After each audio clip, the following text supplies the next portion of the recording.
Hi guys, it is Tiny Little Whispers ASMR.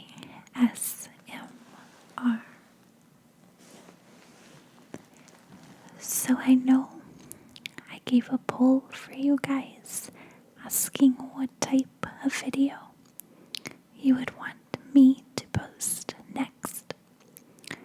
The true crime ended up winning out this time.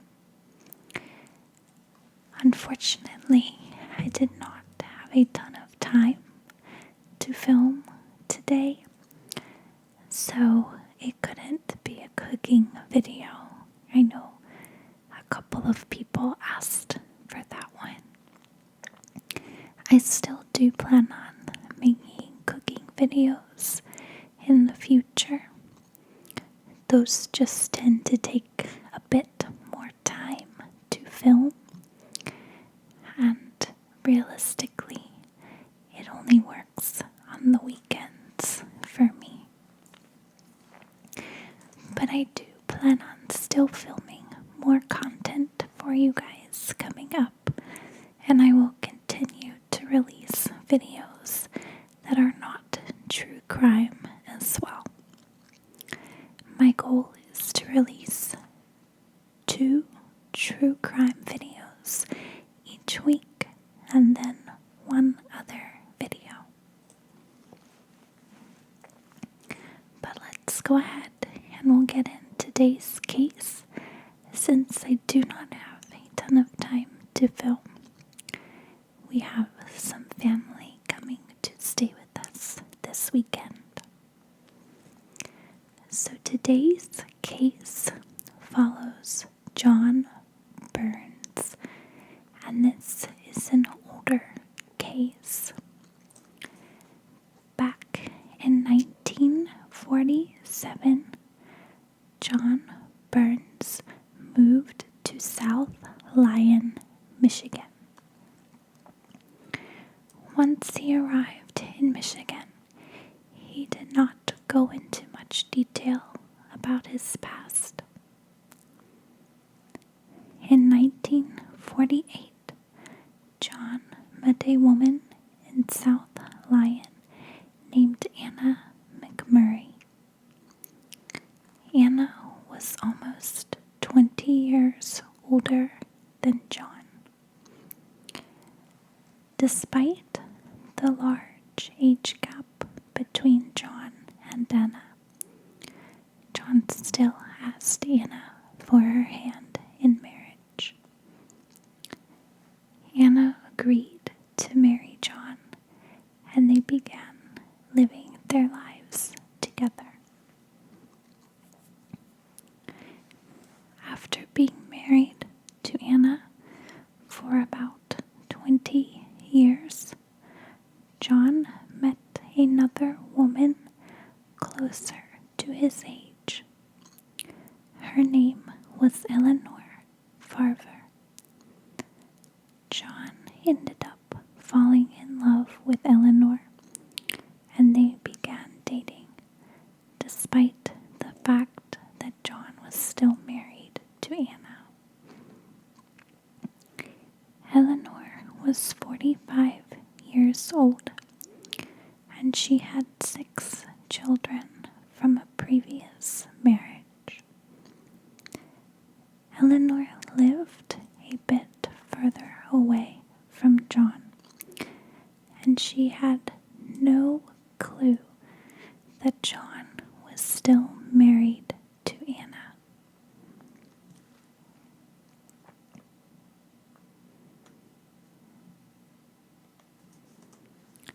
When John and Eleanor first started dating, John began to help her out at her farmhouse. He renovated Eleanor's farmhouse and bought her several animals for the farm. Eventually, Eleanor and John spoke about marriage, and Eleanor agreed to marry John, still not realizing that he was already married to Anna.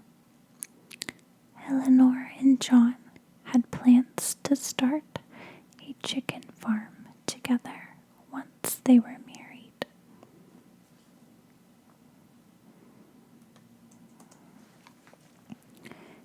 Back during this time period, it was required to get some blood tests done before receiving a marriage license.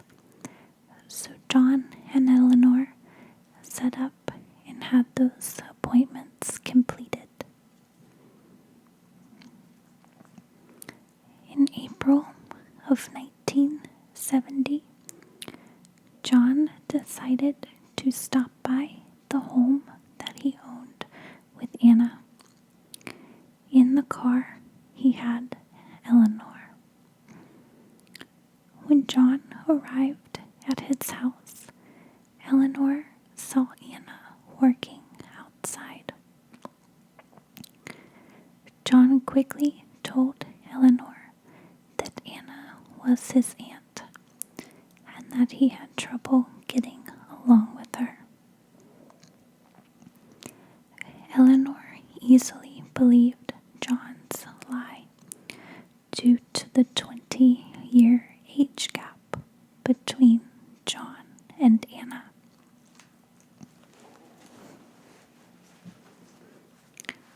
This was the first time that Eleanor had ever been to John's home, and she was unaware of where it was located before this.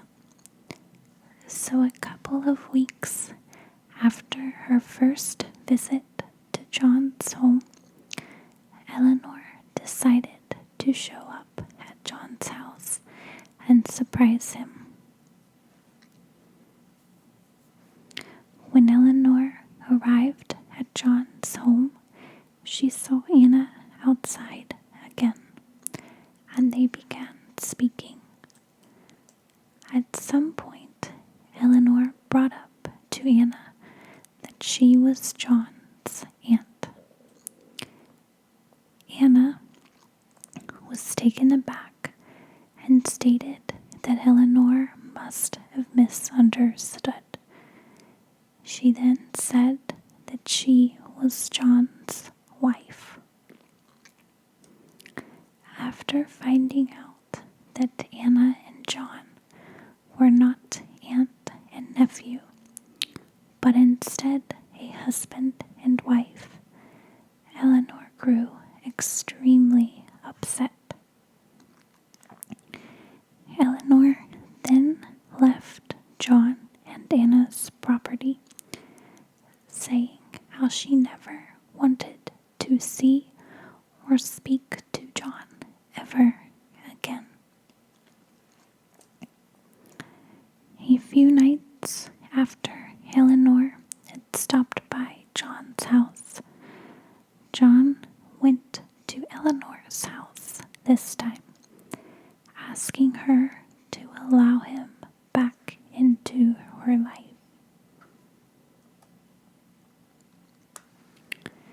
Eleanor refused to see John, and she told him to leave and that she still never wanted to see or speak to him ever again. A few days after stopping by Eleanor's house, John began to harass Eleanor. At first, John wrote several letters that were very threatening, and he would place these under Eleanor's front door each night. It was also rumored that John put sugar in Eleanor's gas tanks and that he even tried to run her off the road. After these incidents, John even threatened to blow up Eleanor's farmhouse that he spent so much time renovating. It is unclear if he told this directly to Eleanor or if it was just a rumor spread around.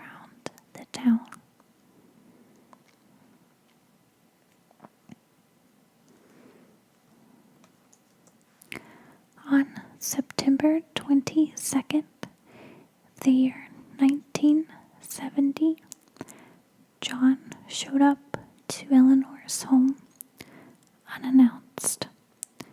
He saw a car out front that he did not recognize. The car that was out front belonged to Eleanor's cousin. John did not realize this, and he grew extremely angry,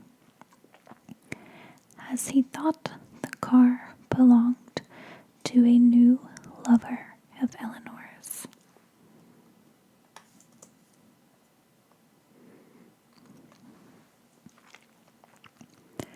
When John was angry and upset, he went up to the front door of Eleanor's home. After he knocked, Eleanor answered the door, not realizing who was on the other side. When Eleanor opened the door, John immediately shot her at point-blank range with a shotgun. Sadly, Eleanor did not survive this attack. Several members from Eleanor's family were located inside her home and witnessed this attack firsthand.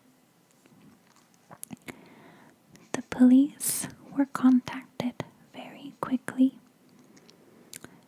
and they immediately began to search for John Burns. Sadly, the police were unable to locate John.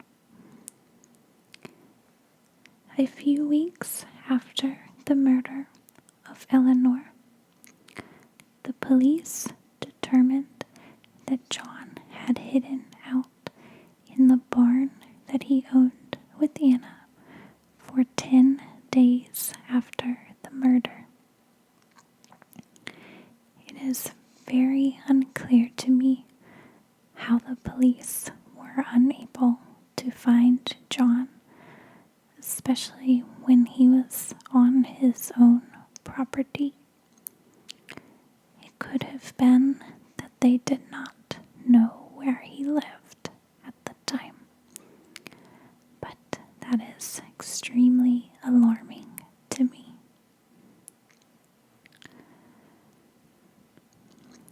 While John was in the barn, it was found that he had written several letters to Anna and had even gone and stayed in the basement of his own home on several occasions.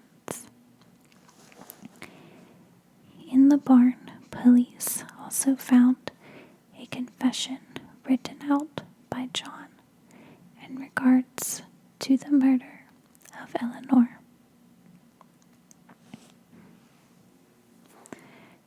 The police eventually started to research the background of John Burns some more, since they were unable to locate him in person. The police were unable to find anyone with the name John Burns and a similar description. They were also unable to find any birth certificates or death certificates with that name. The police then began to suspect that John Burns was not who he said he was, and that he had been on the run from someone else before arriving in South Lyon, Michigan. When John first arrived in South Lyon, the police were able to determine that he had been hired as a janitor for the local high school. During this time period, yearbook picture day at the school, John would call out. The police believed that this was so his photo would never appear in the yearbook, and that way he could never be recognized by someone who would happen to know John's real name. The police then decided to share John's face with the public and asked if anyone recognized him going by a different name. They also spoke to John's wife, Anna, and asked her several questions about him. Anna said that John had originally told her that he was from Altoona, Pennsylvania, and that he had been married previously. When the police looked into this, they realized that on John's marriage license to Anna, he stated he was from Cheyenne, Wyoming, and not Altoona.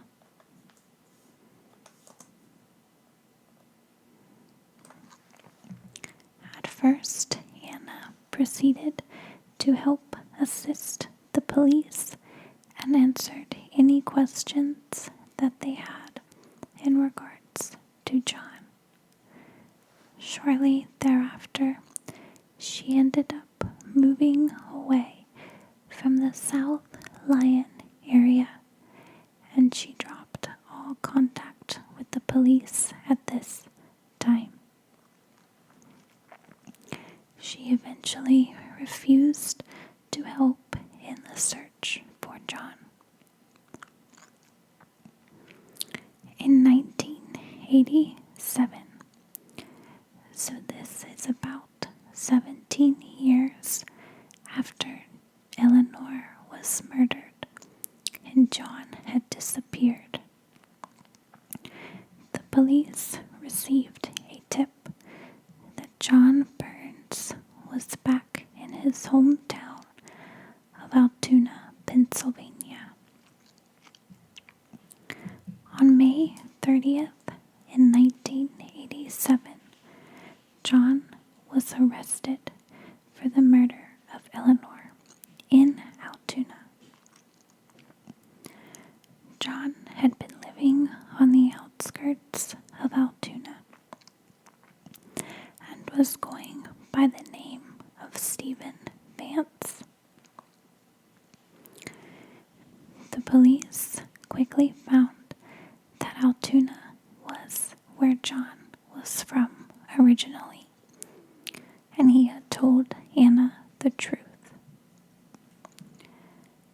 Soon after John was arrested, the police discovered that John Burns's real name was actually Wilford Paul Cashman.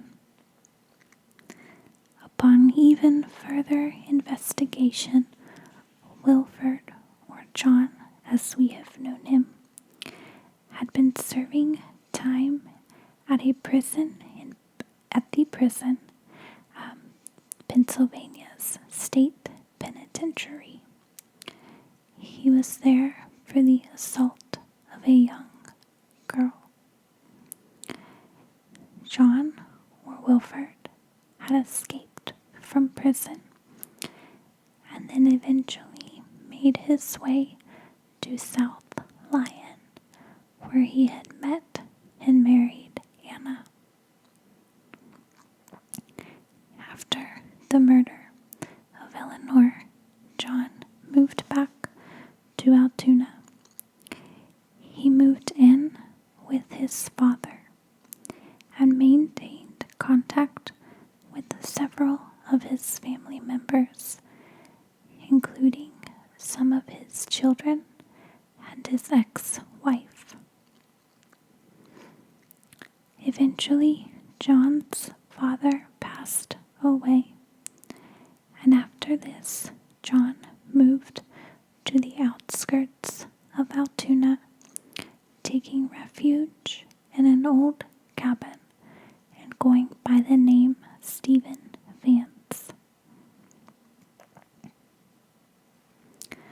No one during this time period knew that John was wanted for the murder of Eleanor in a different state. Eventually, John, or by his real name, Wilford, was convicted of Eleanor's murder on December 3rd in the year 1987. John was scheduled to be sentenced in early 1988, but John ended up passing away of a heart attack on January 7th of 1988. This happened right before he could receive his sentencing for the murder of Eleanor. At the time of his death, John was 79 years old. This case, for me, I'm thankful was solved and that John was found, but it's extremely frustrating how he was able to evade police for so long, and basically he got away and lived his whole life, and he was never really fully punished for his crimes. Even his first crime after he escaped from jail. It's just very strange to me how someone could do that and then go murder someone else and still not have to pay for the crime. I am thankful, though, that John was found and that he was not out harming others after this time period.